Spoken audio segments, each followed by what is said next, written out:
नमस्कार। पिछले अध्याय में हमने देखा था कि भारत में संविधान सभा का विचार कैसे आया।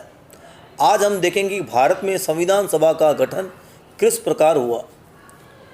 पिछले अध्याय में अंत में हमने पढ़ा था कि 1946 में कैबिनेट मिशन को भारत भेजा गया। तो वर्ष 1946 में ब्रिटेन के प्रधानमंत्री एटली ने भारत में एक 3 सदस्यीय शिष्टमंडल भेजा। इस शिष्टमंडल में ब्रिटिश कैबिनेट के 3 सदस्य Lord Pethick Lawrence, Sir Stafford Cripps तथा A.V. अलेक्जेंडर शामिल थे। इस कारण इसे कैबिनेट मिशन नाम दिया गया। कैबिनेट मिशन नाम का कारण यह है कि इसमें ब्रिटिश कैबिनेट के 3 मंत्री शामिल थे, इसलिए इसको कैबिनेट मिशन नाम दिया गया। कैबिनेट मिशन का मुख्य उद्देश्य था भारत में सत्ता का शांतिपूर्ण तरीके से हस्तांतरण के तरीकों को खोजना और संविधान का निर्माण कैसे होगा इसके बारे में सुझाव देना। अब हम देखते हैं कि भारत की जो संविधान सभा थी उसका गठन किस प्रकार हुआ। तो भारत की संविधान सभा के गठन को मोटे रूप से हम 3 चरणों में बांट सकते हैं। पहला चरण प्रारंभ होता है कैबिनेट मिशन योजना के अनुसार जुलाई 1946 में संविधान सभा के चुनाव हुए।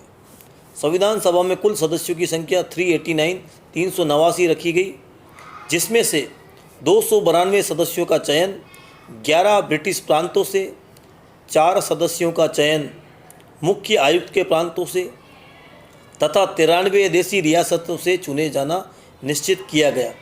संविधान सभा के लिए हर प्रांत एवं देशी रियासतों को उनकी जनसंख्या के अनुपात में सीट आवंटित की जानी थी।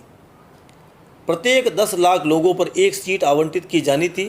ब्रिटिश प्रांतों हेतु संविधान सभा के सदस्यों का निर्वाचन मुस्लिम, सिख, सामान्य चुनाव प्रांतीय विधानमंडल में उस समुदाय के सदस्यों द्वारा किया जाना निश्चित किया गया।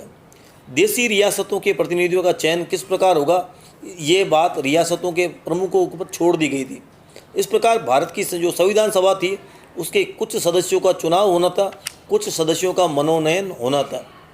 प्रांतों की सीटों के लिए जिन सदस्यों का चयन होना था उनका चुनाव भी अप्रत्यक्ष रूप से प्रांतीय व्यवस्थापिका के सदस्यों द्वारा किया जाना था।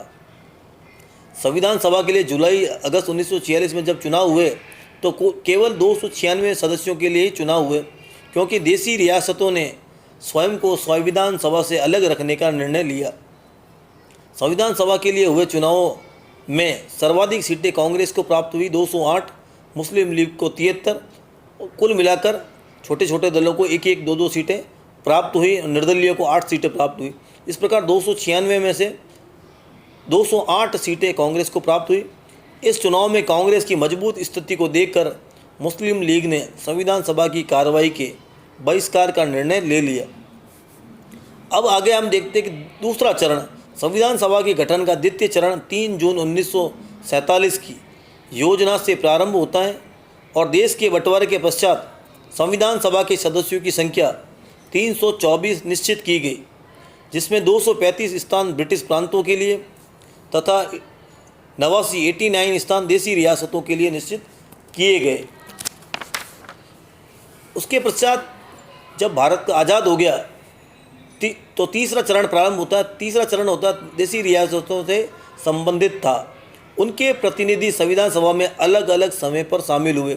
विभाजन के पश्चात जब संविधान सभा की बैठक हुई तो सदन की सदस्यता घटकर 299 रह गई, जिसमें से 229 प्रांतों के प्रतिनिधि थे और 70 देशी रियासतों के प्रतिनिधि शामिल थे। तो हम देखते हैं कि भारत की जो संविधान सभा है उसका गठन 3 चरणों में हुआ। प्रथम चरण में संविधान सभा के सदस्यों की संख्या 324 रखी गई।